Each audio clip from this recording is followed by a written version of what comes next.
Good morning and welcome to this week's edition of NCompass Live. I am your host, Krista Porter, here at the Nebraska Library Commission. NCompass Live is the Commission's weekly webinar series where we cover a variety of topics that may be of interest to libraries. We broadcast the show live every Wednesday morning at 10 a.m. Central Time, but if you're unable to join us on Wednesdays, that's fine. We do record the show as we are doing today, and it will be available for you to watch later at your convenience. Both the live show and the recordings are free and open to anyone to watch.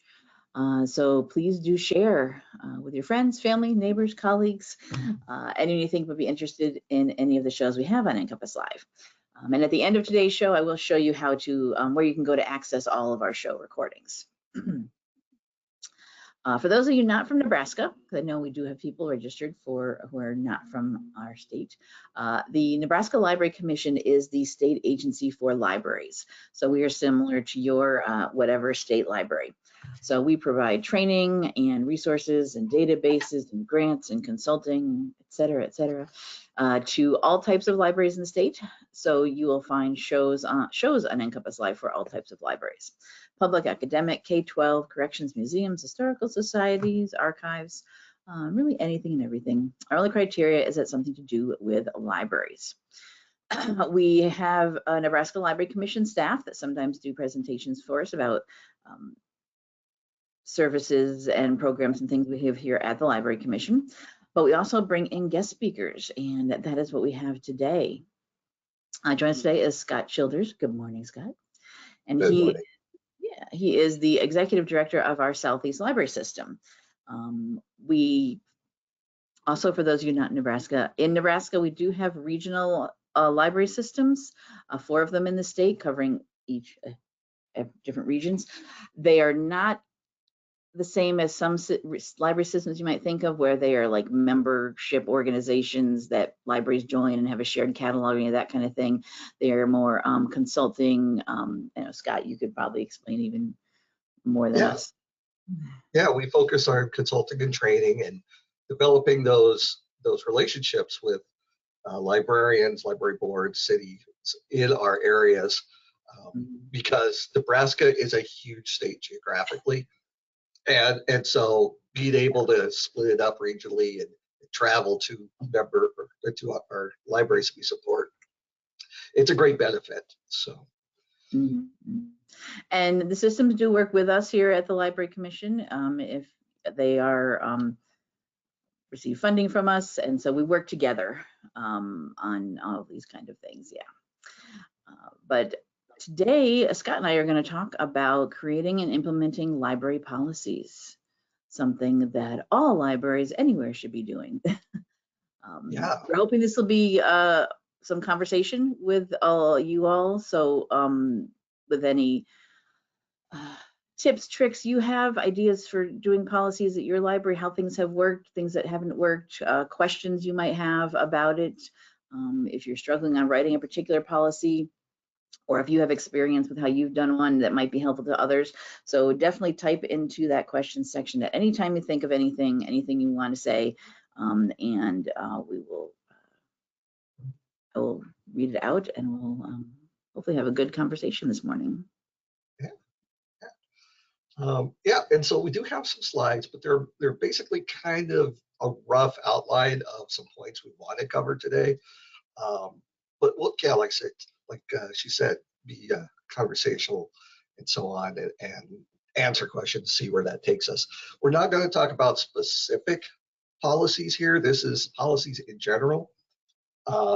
So this is that basics for all policies you create or revise or whatnot. I have it split in the slides in 2 parts. One is structure and one is questions policies need to answer. So I'm just going to start with that, but please feel free to ask questions today. Krista, feel free to just come on in if there's something that you want to speak on. So first of all, I need to make sure I'm advancing the slides. There we go, structure. Yes. Okay, so some tips on how you're writing it, how it's being done. first of all, this is something I don't think we talk about too much, but the language that you use in your policy should be approachable by any level of individual cardholder you have. I Mhm. know we often think of policy, it has to be kind of this pseudo legalese, it's got to be elevated, impressive type stuff. And that's not useful because our patrons aren't going to read it. And that's one of the stakeholders that needs to understand policies. Mhm. Um, I'm putting forward the idea that's approachable by any level of individual cardholder. So if you allow, 13-year-olds to have an individual card, they should be able to understand the bulk of the policies. It's part of the trade-off, I think. Mhm. We are giving you a card, but we're also making sure that you can understand the policies we're holding you to. I don't see that talked about a lot, so Mm. it might be And kind of new.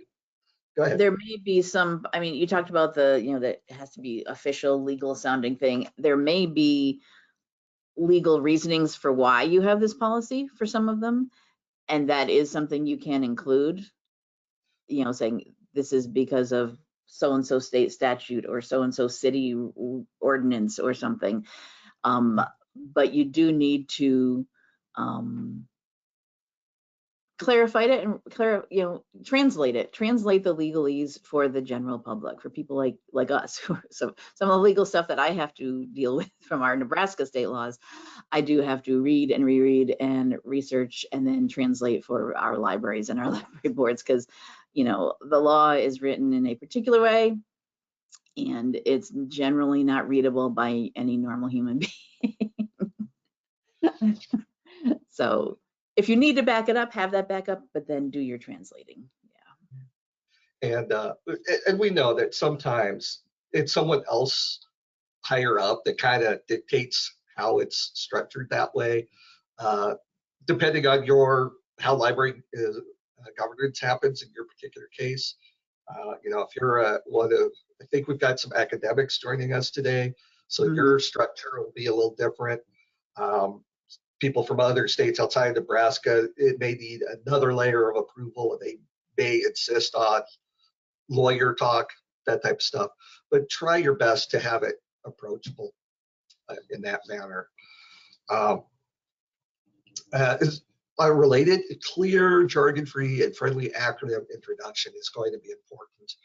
Uh, Clear and concise, you're trying to be to the point. You're not adding in a lot of adverbs and adjectives, right? We're not writing Lord of the Rings.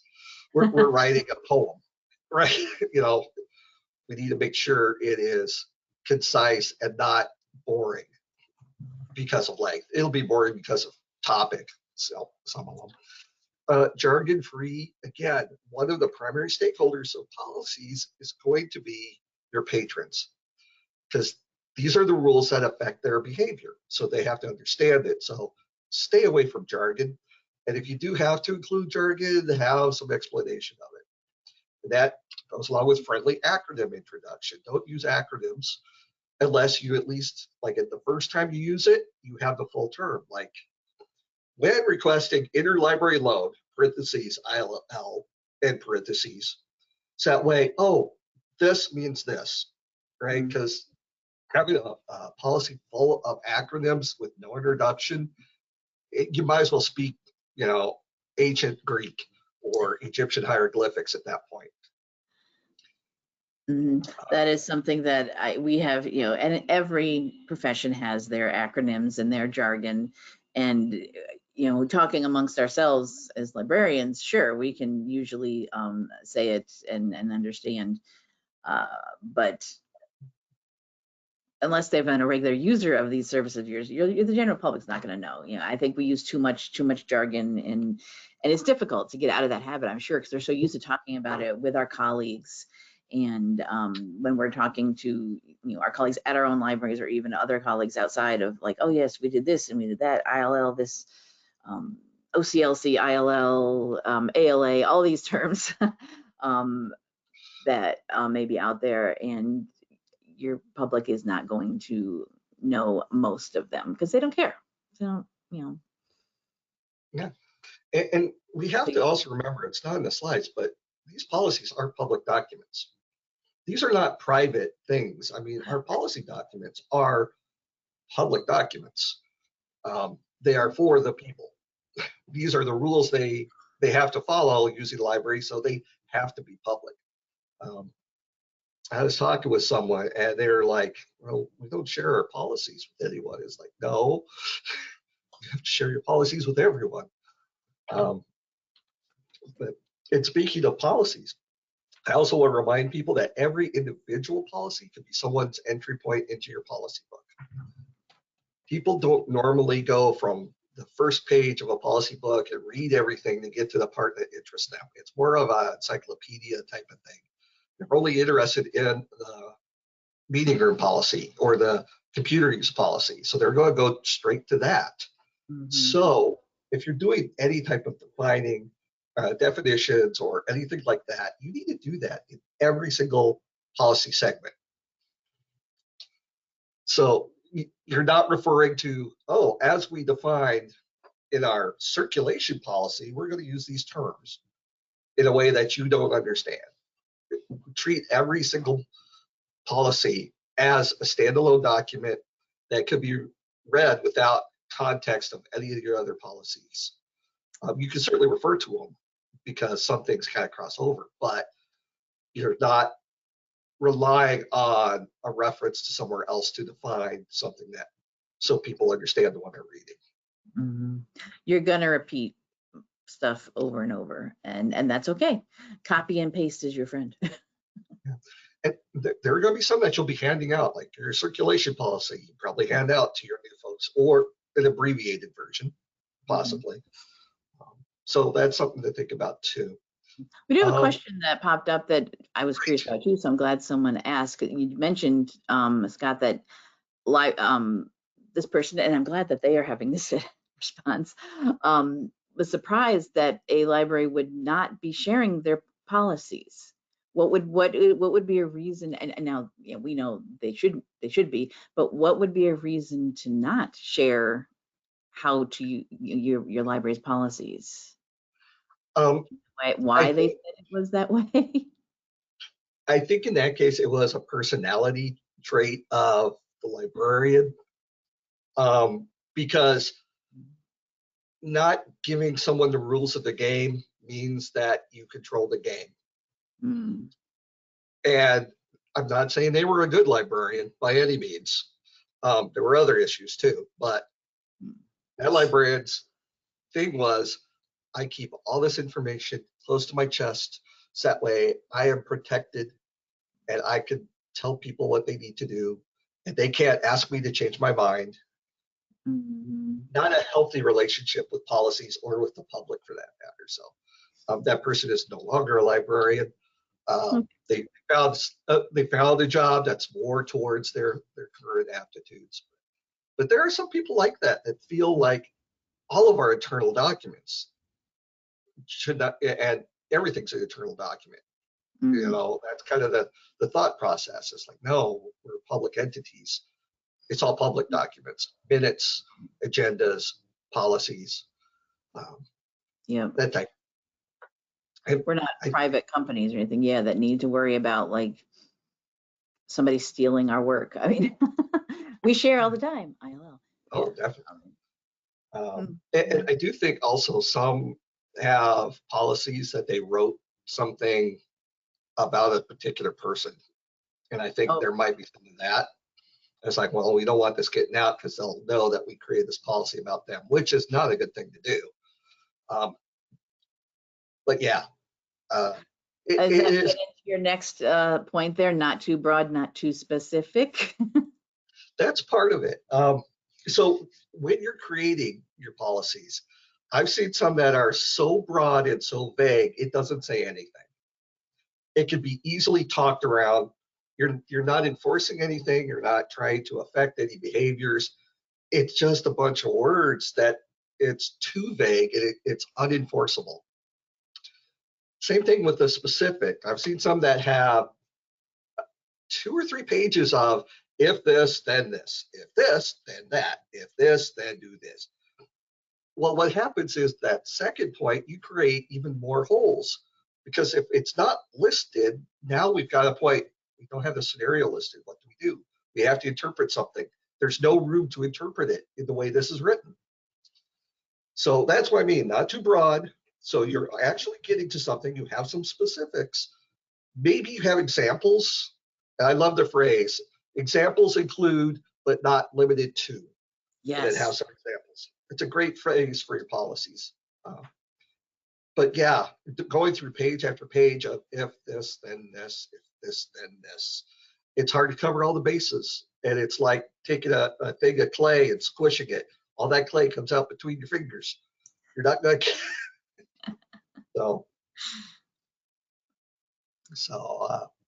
Yeah, because if you're too broad, someone is going to come back at you and say, haha, this specific situation you did not mention, so I can do this. Yeah.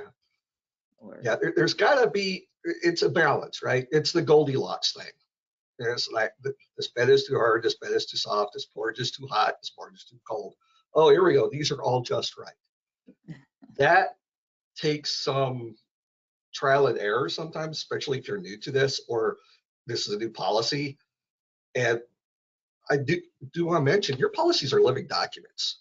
You are going to learn, you are going to adapt, you are going to have to change. So don't be afraid really to have that attitude. It's like, we think this is our best thing forward, but we are going to learn more. We will get feedback from the staff, from the patrons, from the city council, from the board of regents, whatever. So it's not in the slides either, but that's something that we kind of want to remember too. It's like, these are living documents. Some will change a lot, some won't change very often, but we will be reviewing them and thinking about them for a long time. Then on the last part, and again, this is something that I'm seeing more of, thankfully, but I don't think everyone is thinking about this. Have some sort of like about this policy statement at the beginning or end, and what this would entail. I'll talk about a little bit later, but it's kind of, this policy is about this and why we believe this is why we need this policy. Like, patron records are, we won't tell other people what other folks have checked out because our state law says library policies are confidential, right? And so you're saying our policy is this because it's the law, or our policy says this because the ALA, ethics code, or the Reader's Bill of Rights, or city ordinance, right? We're giving some reasoning. And even if it's not tied to a document, there's also like, our mission of the library is this. Our goal of the is this. And so it's also where you would put maybe a statement, this policy was created, edited, reviewed, whenever. So 2 years down the line, maybe you have some new board, some new staff, and you have to enforce a policy, and someone says, well, why? Why is this? You're not trying to recreate context of something that happened by another group of individuals 2-3 years ago. This helps define the stage that this policy is being set on. Also, and I've seen this, new librarian coming in, they can't find the policy book, or even worse, they have 10 different versions of one policy, all of them different, which is the latest one that has been passed. None of them are dated. So that's important too, for whenever you leave that position, the next person has to be able to continue on. And we all leave eventually, right? I mean, if we find an immortal librarian, I want to make sure there's stories written about that person. So document everything you do. Yes. Except for that one that thought policy should be private. And I'd say it's okay to keep your older policies too, so you do have that history of it used to be this per on this date, so that's dated, but now it's this, and here's this one, the date this one was adopted. And then you'd have that, because if you have some new staff come, a new director, and you've somehow lost the institutional knowledge, the ongoing knowledge of why this happened, why it was chosen, done this way.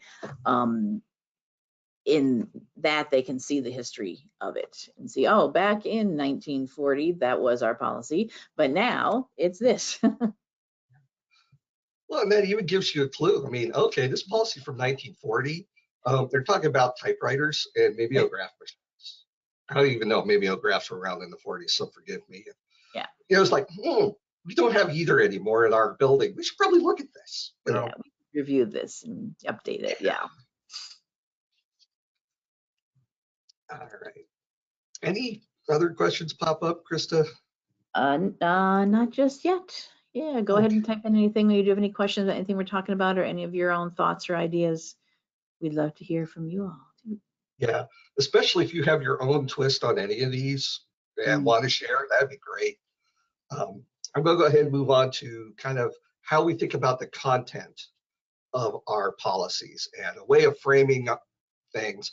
Before I get into that, I don't have a slide for this part, but you want to do some research, right? You want to look at, we mentioned state law, city ordinance, ALA,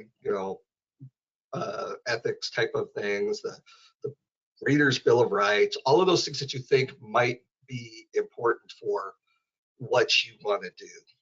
Also, you want to review your own missions and goals. I've seen some libraries that set policies that actually prevent them from hitting their own goals.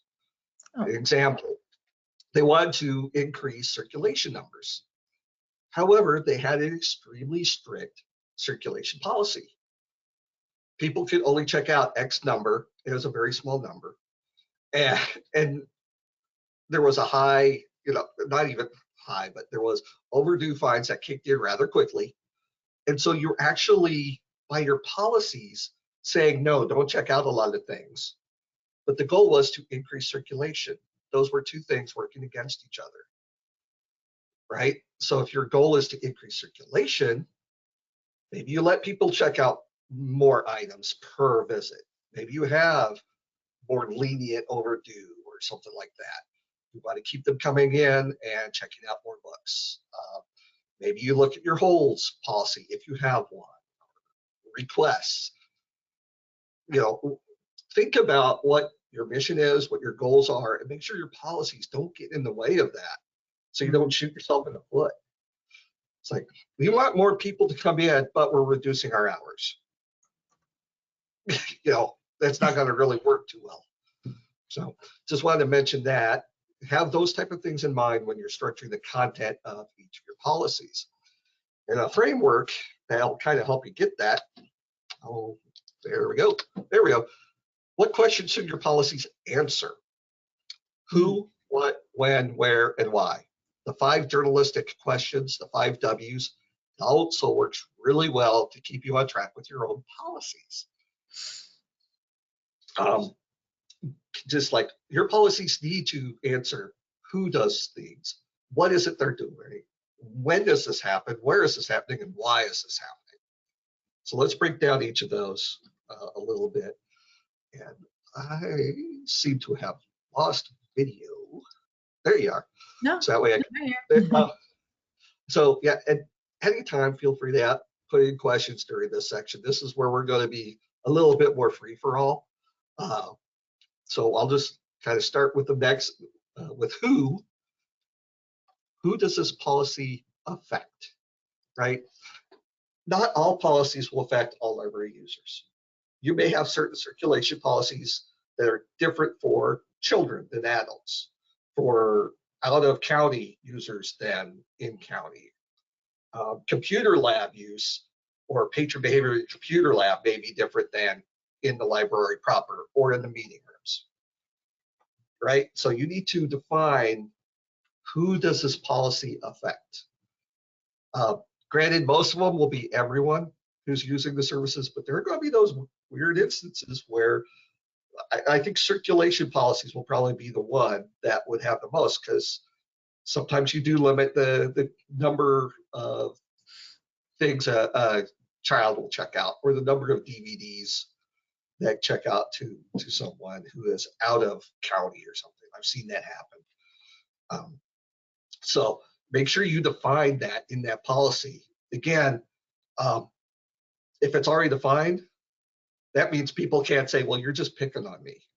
You don't think I'm trustworthy, so you're doing this just to spite me, the individual. Is it? No, this has been our policy. I'm looking at the date. We've had this policy for 10 years. You've lived here 5. It definitely is not about you. But thanks for your feedback. Mm-hmm. Who enforces this policy? Who's in charge of making sure this is implemented correctly? And who is interpreting it? Right? In some cases, if you have a larger library with multiple staff, you may have a hierarchy where things go through. You know, it starts with the person in charge of the shift, then it goes up to a department head librarian or whatnot. If you're a one-person library, maybe you still need to put in it's the librarian who interprets this or handles these things, not the volunteers. Right? You want to make it explicit. If there's any appeals or grievances, who do those go to? Do those go to library board? Does the city council want to hear these? Probably not. But depending on your governance, like I said, in some ways of governance, it can go up to outside of the library into the larger organization, like the city, village, college, what have you. And it would also depend on what that grievance or issue is too. If it is related to a city ordinance, I mean, the library staff can explain and enforce, well, this is the reason for it. But if the person having an issue with it or a grievance doesn't accept that answer, you may have to bump it up to, well, you know what, you don't believe me, talk to the city council. You don't believe them, talk to the attorney general of the state about the state laws. I'm not sure how you an individual about that, but yeah. And not everything is going to have this, because there are some policies that there just won't be an appeal, right? It is what it is. The buck stops. Who's the last stop? Where's the last rung on that appeal ladder, if there is one, right? So who has the final authority? Again, this is going to depend on your governance and how things are in your particular library. For some, they trust the librarian to have a lot of this discretion, and the board will just say, this policy, we're good with the librarian having the final say. We don't need to hear appeals because we will not override our librarian on this particular policy. And if that's what the agreement is, then that should be written as like the library director, head librarian decision is final. So that's a good, that's a great situation to have, when you can have trust your librarian, trust your library staff, and it goes both ways. Trust your board to let you do your job while helping you, in the way that they're supposed to. Yeah. I will say though, sometimes it is really nice to have the board give the final say, because it's a board, it's more not anonymous, it's the board. The librarian can be good cop and the board can be bad cop. And some places have that relationship too, where it's like, the board overruled me on this, and that's what they are in charge of policy. We'll do better next time. It is what it is. Yeah, the board said, and they're in charge of this particular thing.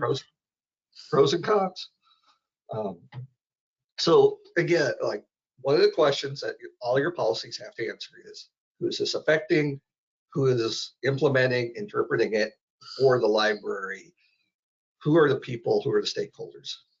Your policy should include things that define both, all of this.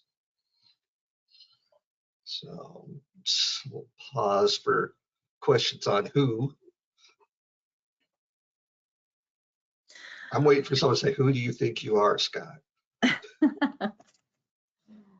Does anybody have any questions or have any issues with this? I know the enforcing is probably one of, well, I guess it depends. I was going to say probably one of the hardest things to deal with policies is the enforcing of it. If you have to, be the bad person, be the bad cop, as you said, which sometimes can be the director because they're the ones saying, no, you can't do that thing, or no, you do, have to return that item to us. That's the way it works. But that's a personal interaction type thing with your community that can sometimes be difficult for some people when people get very agitated and upset about something. Yeah. That's a whole skill that you do have to work on and develop. And I think, yeah. Yeah. And I'll also mention if the city council or village board or higher up in the academic unit might get involved, it'll be good to have discussion with them before it's a problem. True. It's like, are you wanting appeals of this? Do you want that load? Are you mandated to take those appeals because of the way our governance is actually set up by ordinance or state law or the charter or what have you, the school board of this decision? There are going to be some councils. It's like, no, we don't want to deal with this because we have other things to deal with. It stops at the library board. We don't want it. That's it. And there's no need to have it in our lap. There shouldn't be. Yes, they shouldn't have to. They should not have to deal with that. And someone did actually comment and said having a well-written policy will help with that grievance issue too. If your policy, like you said, is, and that's what we're trying to help you with today, talking about it today, having that well-written policy is what will, help give you that confidence of this is the policy, this is what it says, you have broken it, end of discussion. You can be unhappy about it all you want, but that's how rules and laws and things work. And this is the board's policy. This isn't you coming up with random words. This has been approved by a board. So that's also something we sometimes forget to bring that out in these conversations. Like, it's not the librarian working alone who set these rules. There's a whole group of people who have hopefully looked at it, talked about it, debated it. That's their, the board is, that's part of the main part of their job, right? Is the policy. So that's something also is like, this isn't just one person's random whim. This was a deliberate decision because of this. That said, we mentioned these are living documents, and you may find, wow, we're getting a lot of things. This policy is hard to enforce. It's hard to, it goes against other things we're doing or other messages we're trying to promote about the library, and that this policy shoots that in the foot. We need to review it. So even a conflict will be a good thing. So you can refine your policy and bring that to the board to say, we need to right. this. And that's part of this is a living document that, you will discover maybe this policy just was not written until we actually used it for something. We didn't realize it was written wrong, badly, or difficult to work with. And you also learn things have changed over time for whatever situation. And now this policy just no longer applies. In this situation, I learned that. Let's talk about it now. Talk to the board and see, okay, we probably have to change this one. Yeah. Okay. I'm going to move on to the next slide, but please feel free to put stuff in the chat. I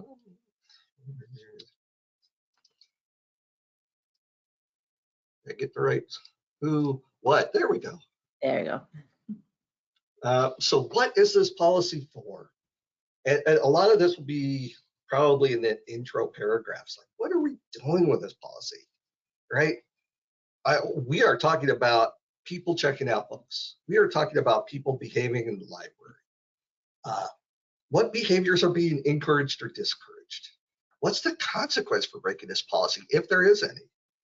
Do you still do overdue fines? Are there replacement fees if a book's been out too long?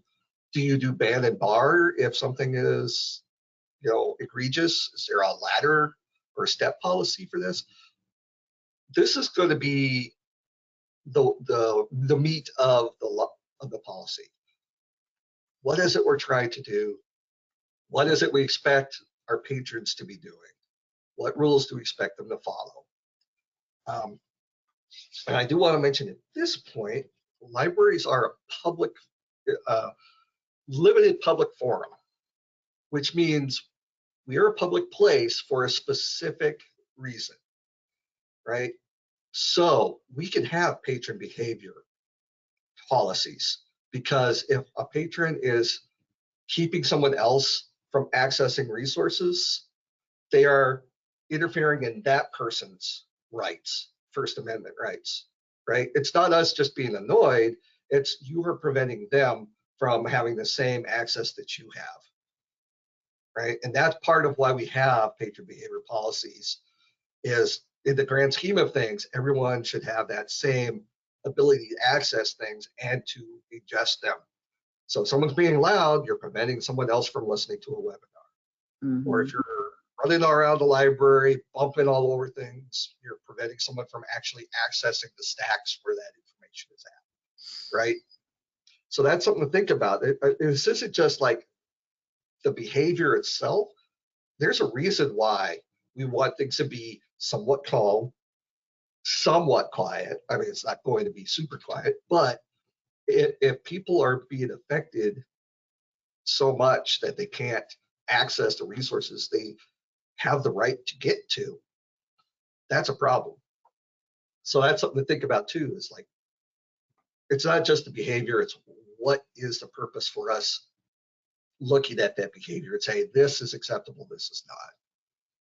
And we'll get to a little bit more of that later on too.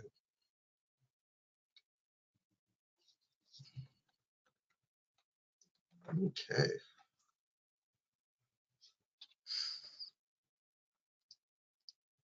Okay, when? This one is kind of a strain, I will admit. When during the day does this policy take effect? There are some places, usually, I've seen this more in academic settings, where there's a quiet time, specific quiet time. Sure. So we don't allow things in meeting rooms during this time, because that is study time. I'm not, it's been a while since I followed up with those libraries that had that, if it still goes on or something, but there was a specific time where a certain policy kicked in. Maybe you are one of those that has a meeting room that is available with the rest of the library shut down, so people can have after hours meetings. You may have a slightly different policy for them. It's like you are in charge of making sure this happens or this happens, or, if it is, if anything happens, you are the responsible party. Maybe that happens. Most of our policies are going to be all day, every day. But this also includes things like, okay, when there's inclement weather, what's our policy? When school gets out early, do we absorb all of these kids coming in? Do we, all of these types of things? When the city parade comes in, when there's a federal holiday, there are things that could change staffing or people coming in. Like when school is out, we change our hours, right? Libraries have summer hours because the need is different. So at first you think, well, it's all policies all day long. It's like, no, we change things. Not necessarily. Yeah, there's going to be some that are going to have to be only for a particular situation. Yeah. And then another facet of when was this policy created, edited, or last reviewed? You mentioned why that would be important a little bit earlier, but you want it written right there in that policy statement. Whatever, I've seen somewhere it's all three. It was first created, it was last edited, it was last reviewed. Majority, I just see the last time the board did anything with that policy, edited or reviewed, and they'll say last reviewed X, last changed X. Just one statement, whatever the latest access was. Um, and I would not go back and retroactively, spend the time to retroactively do this. I would just go ahead and review that policy and slap that board meeting date on it that you reviewed it, instead of trying to find the date earlier. Because that, okay, well, we got to review them all maybe once a year. Well, let's do that. And we'll just put that meeting date up on the policy. Yeah, that at least lets people know we have looked at this recently, and then this is when. So we are aware of what the policy is. We understand, we agree with what the policy is because we have looked at it. Yeah. Okay. All righty. Next up, when, wait, I just had that slide. My slides. What, when, where? There we go. Where? Computers are fun. Where in the library is this policy cover? And it's like, again, we think about when. Well, it's all the library all the time. Well, you have a meeting room. Use of meeting room is going to be different.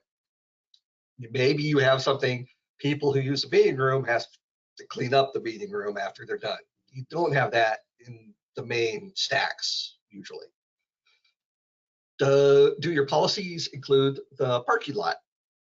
Or is that considered city property and you have no claim over it? Right? So someone comes in and says, hey, they did something in the parking lot. It's like, well, we have no jurisdiction over that. We need to call the police. Yeah.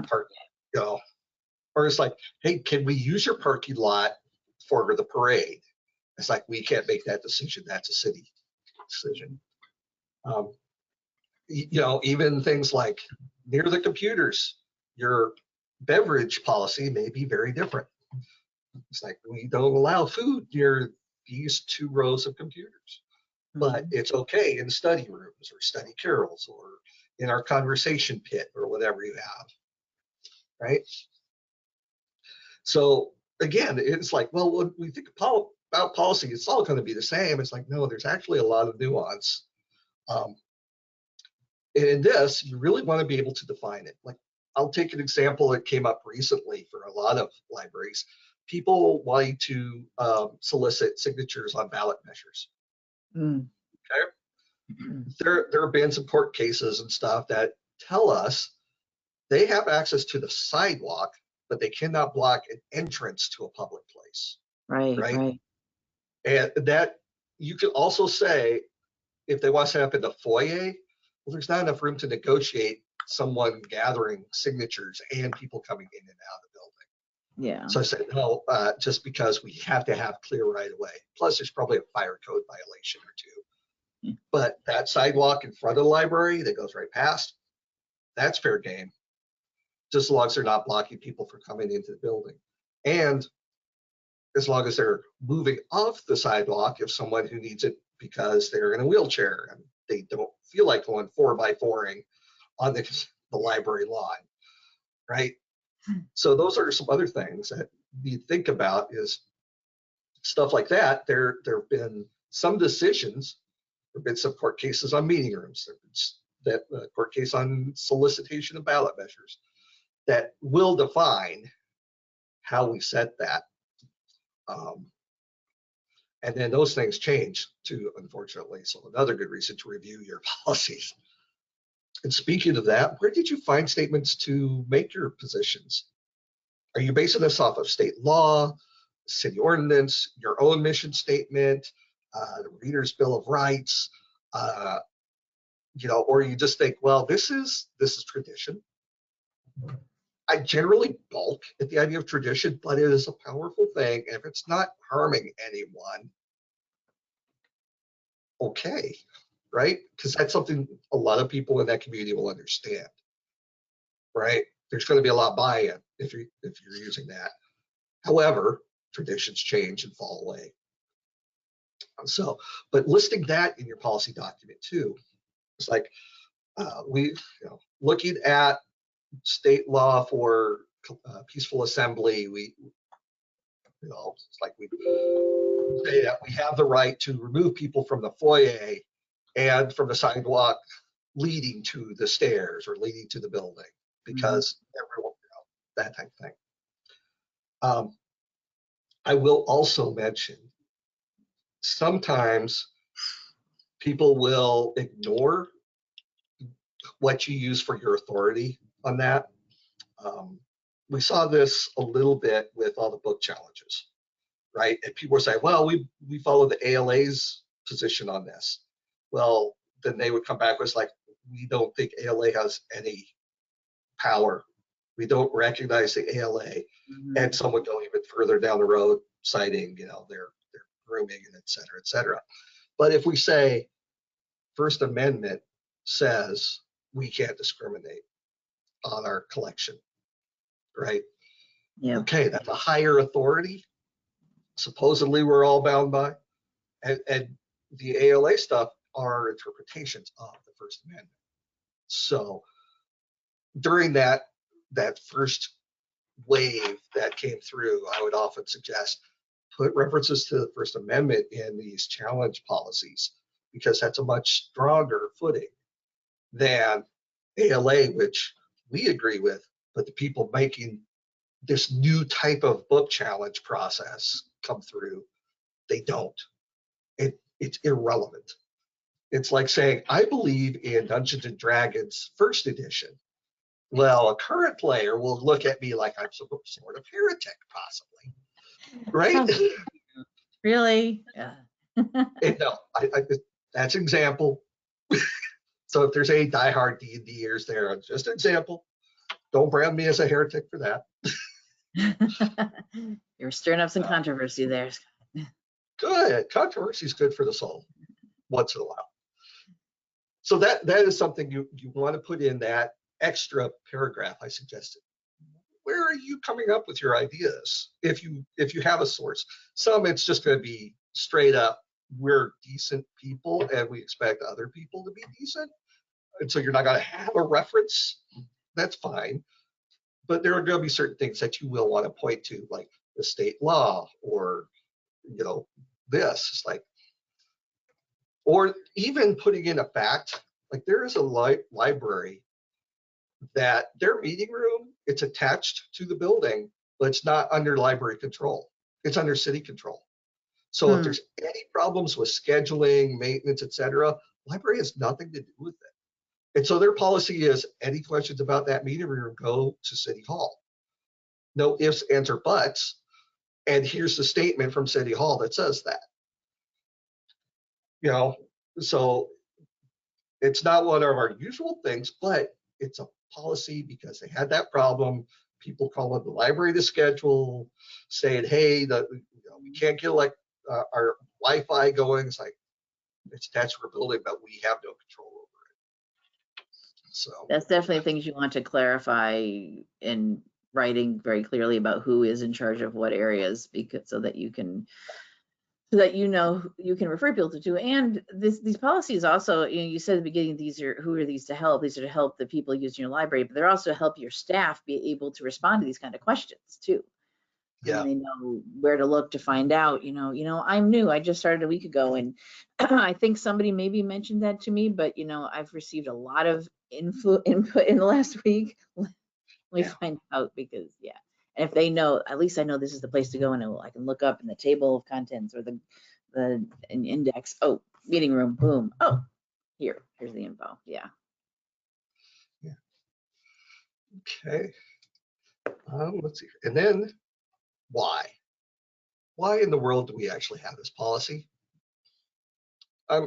It seems kind of like, well, because it gives us points on the accreditation process. Not something you want to put in writing. Just saying. It's true, but no. It's a great bonus. However, it's kind of the philosophy of this. And going back to some of those other things I said about that extra paragraph, you're putting in, we have this policy because we want all people to have access. We have this policy so that way people have equal access to our meeting room. We have this policy because we want people who have mobility issues to be able to come into the building without interruption, right? That's we don't let people set up signs in the foyer because it blocks the wheelchair button. There are reasons for what we do. Um, we don't we don't allow this type of computer use because it is frequently loud and sound travels to all the spots that we can't. Or you have to use headphones for the computers because our building directs sound so well that people will hear your Roblox or Minecraft or whatever the new thing is all the way to the back. So why is this policy in existence besides we've got it, right? Explain that so that way people know it's not just out of thin air. It's not on a whim. It's not because we get paid by the word in our policy documents, which would be great, but we don't. So yeah, and this also will help future board members when they discuss, future librarians, future staff. What were they thinking when they created this policy? There's context built into the document. So that way this is why. Oh, this allows me to have some consistency from the previous group into this group. Or it's like, I see why, but that reason doesn't exist anymore. This will be an easy thing to change, as opposed to wondering, well, they had to have a reason. Something must have happened. Yeah. What's the joke? There's a policy because something happened. We don't want that. We want policies before things happen, if possible. So, Krista, I think I cut you off on that. No. I was just agreeing. Yes.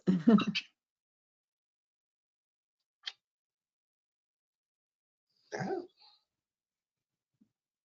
I thought I'd get more pushback on adding homework to people's policy statements.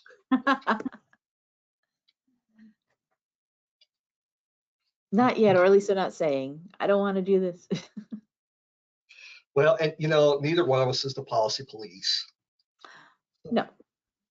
Um, But this is to help you, be able to, and when these situations come up, you're prepared. so that's building the policy. If you keep, that how you build it and then what questions that policy answers in mind, you can get really darn good policy. If you concentrate on those bits and pieces instead of wondering, it's like, oh, what else do I have to have? Another good thing, and look at other libraries. What do their policy documents look like?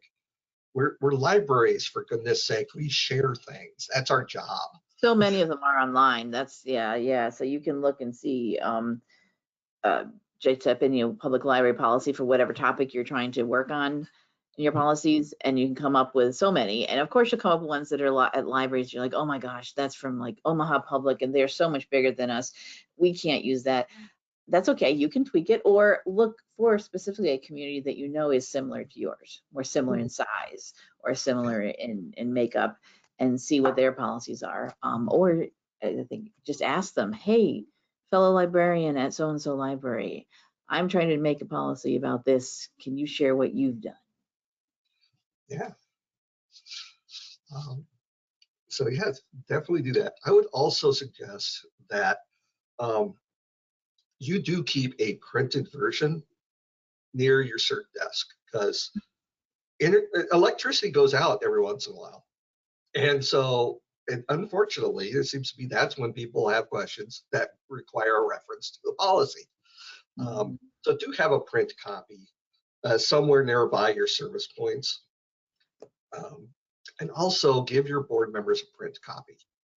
Again, I'm assuming you're either posting on the website or you're emailing them, but give them a binder with the current policies, because this is their responsibility. The policies is their job, their job. Granted, we all know it's usually the librarian who's doing the research and possibly coming up with some rough drafts, but it's the library board that actually has to have that final say. That is a question that someone did just type in, and we just have a couple of questions too. And I will say Yeah. we're getting close to 11 o'clock, but that's okay. We did start a little after 10 for today, and we won't just cut off at 11 because it hit that top of the hour. We'll answer any questions you have, any discussion you want to have, as long as is necessary. I don't have anything going on right now after this, so if you all need to leave because you've only allotted an hour, that's fine. Everything's being recorded, but we will stick around and answer questions and take comments until everybody's satisfied. But someone did say who actually is, and I think you did just mention that, Scott, who actually writes the policy? Is it the library director? Is it the library board? Who's in charge of actually writing out the thing? I actually suggest that amongst the board and librarian, you figure out who's got the resources and strengths to write and ask them. It is not a state statute that says X person must write the first draft. No, there's our legislature, most of the senators don't write their own drafts. They have a whole crew of people, and sometimes they get stuff pre-written for them. So our policy, it doesn't matter who's writing the rough draft or the first draft. What matters is it's the board that approves the final draft. And so there may be wordsmithing in the meeting to alter and stuff like that. Or they may say, okay, well, thank you, librarian. There's going to be a subgroup of us who are going to look at this in depth, and we'll bring back possible changes at our next meeting to the whole board. That's a possibility. One of the reasons the librarian usually does it is, one, they have contact with all the other librarians in their area. So it's easier for them to call down the road and say, hey, do you have our board is looking at starting a board meeting policy for public comment. Do you have one yet? Send it to us.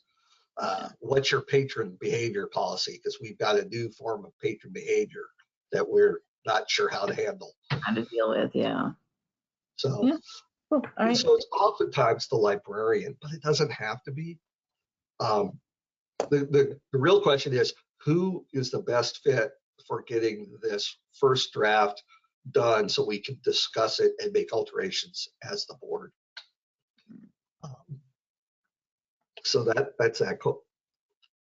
I wish I could say yes, it's absolutely someone's specific job, but unfortunately it could be either. Yeah, it's just gonna. It really often is the librarian, because they are usually the person with the best resources to write something that will work, because they're also the one that has to implement it. And from their own personal experience in the library, yeah. I know I don't know how many more slides you have to go through here. I got this one, and I think that's it. And this is just a statement. What about how? Right? Oftentimes with the journalistic questions, how is included. That's a procedures thing. How do we do things? That's procedures. That's completely librarian and staff. That doesn't need to involve the board. And it should be written in a way that works for you. That is an internal only document. That's a private document. So don't get that into your policy. Keep that separate. Also, policies and procedures are two separate things. There should not be a policies and procedures document. Your policies are here's the general idea. The procedures are, now, how do you check out a book? You go here, you check this, you look at this, you look at that. Oh, do you see if they've got any outstanding issues or missing items or a hold or something that was from the policy? But the procedures are how you do your day-to-day thing, and that is just an internal thing. Yes. And then my last slide here is, if you need more information, there is a page in the Public Library Director's Guidebook at the Library Commission, and there's more links from there for you to peruse. Also, you can also ask, Krista, you could ask any of your regional system directors. So you've got a network of support and some reference. We can look at them and give you advice and give you some other, like, here's an example of what other libraries have done. If we've happened to have come across one that like addresses your issue that you haven't been able to find, we're here to help. Cool, and definitely do look at that director's manual, just in general for everything. We also have a companion board manual too, director's guidebook and board manual, all online. I should put a link to that in there. everyone should be using, we hope, here in Nebraska. We do have a couple of questions that have come in, and we'll answer them. Absolutely. If anybody has anything else, get them typed in. We'll get everything answered before we wrap things up. So we have a question on structure. Okay. And this is obviously from, I'm a larger library. Our policy manual is already 50+ pages. It's a running numbered list. Would it be better to break it out into individual policies and then preserve the numbering for reference? Okay, so I don't Probably. know all of the background there. I used to work at UNL, so I'm familiar with large scale operations and policies. So I feel your pain. Um, I do suggest that the policy statements are broken out so it's easier to disseminate them. And you're not saying, oh, go to page 57 of our policy book, right? These are individual documents. Plus, it makes it easier for you to review and change because you're only changing that smaller 2 to 3 page document as opposed to finding it in that 50 page. And granted, computer search exists. I'm assuming you have these electronic, but I still think it's good to have them broken out separately. Also, so that way you can date them appropriately. And if you're an academic, you're probably interested in change logging them. It's like, on this date, we did this. On this date, we did this. Because it's also, I know some people look at the history of policies within organizations. What did you used to have? And if you have an attached change log, which I wouldn't wish that job on anyone, but I know some people would, that you can have that with that document. But that's just my Sounds like you opinion. need some a little bit more, definitely needs structure. If it's just a running list of numbered things, it sounds a little chaotic. Definitely have them separated out into individual. Would also be easier. What made me think of when you said, Scott, about when you're updating things, you only need to update this one policy, not the whole thing. You can just have that section, pull it out, update it, and say, okay, that particular section was looked at and updated on this date. So you definitely want to have things a little organized so that you can easily do that. Yeah. It does also matter how these documents are stored, because I know different places have different content management systems. And so that could change how you access certain things. So it's going to be a tougher question to answer. But I do think when it comes to dissemination, it's probably easier to just, hey, I'm going to print out this one document with our collection development. I'm going to print out this one thing about our meeting room, as opposed to, okay, I need to print out page 50 through 52, I think, because remember, these policies are for the public as well. And not everyone wants an electronic document. So that's my opinion with what little I know about your situation. But there could be, if you want to have a longer discussion on that, be happy. Yeah, you can definitely reach out and have one of us look at what you've got right now and give suggestions. Yeah. It might also depend on what, higher up outside of the library, what are their policies? And you may not have a choice. It's like all of our policy documents are one document numbered, et cetera, et cetera. Yeah. We have another question here, which I think is a very good question. Would you recommend a policy for other devices or services, specifically, for example, our sewing machine, Cricut Maker, AI, VR, etc.?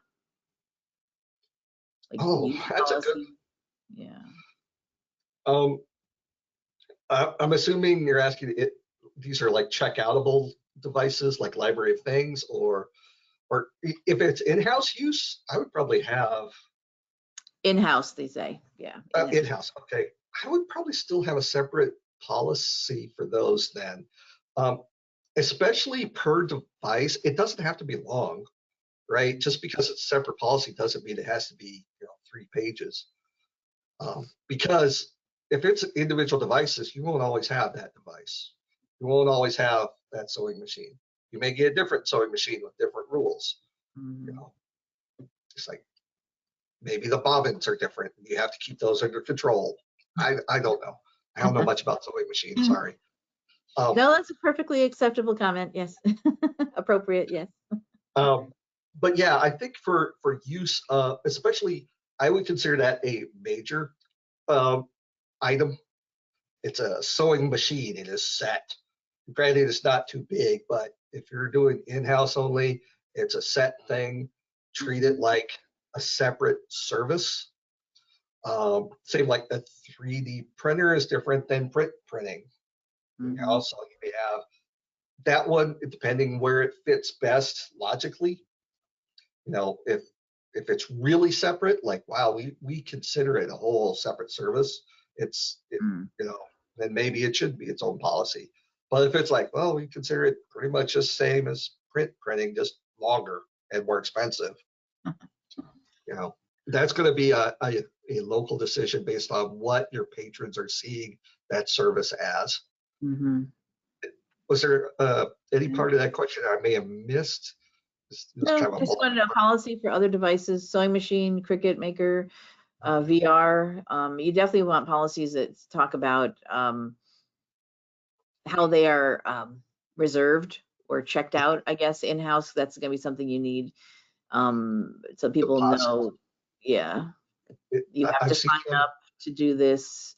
You do, there is a sign-up sheet, or there is a sign-up somewhere online that you have to, you know, book your time with the particular item. Things like VR, you might need to have some sort of a,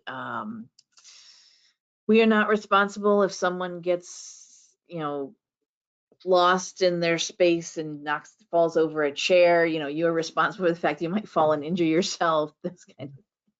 Yeah, I was going to bring up VR. It's like, is your policy that they have a VR buddy to keep them from running into furniture and stuff? Yeah. Or you can only use it in this certain place if it's not already set up? You know, VR units in the library are a good thing to have a separate policy for, because there's so many things different with a VR setup. Yeah. And depending on what equipment you have, it's going to be different from the next group that has VR. So they said they put a mat on the floor that actually designates this is the area, so that they can don't go out of this area and you'll be safe. It's like, you have 10 friends who will act as a circle around you to push you in like a mosh pit if you start. Just to be safe. And you won't be afraid to take a punch if you start swinging wildly. Yeah, it goes crazy. Yeah. There's a dinosaur is coming right at my face. I'm sorry. Right, they said no. That's what they wanted to know. Thank you, Scott. Well, do you approve us putting your VR footage up online as, you know? And that's I mean, we didn't even talk about image and likeness permissions and stuff like that. That's just another thing you need to think about. Yeah. If you're doing events in the library that you're taking photos of or video of to promote, yep, you need to have a policy about that. People may need to sign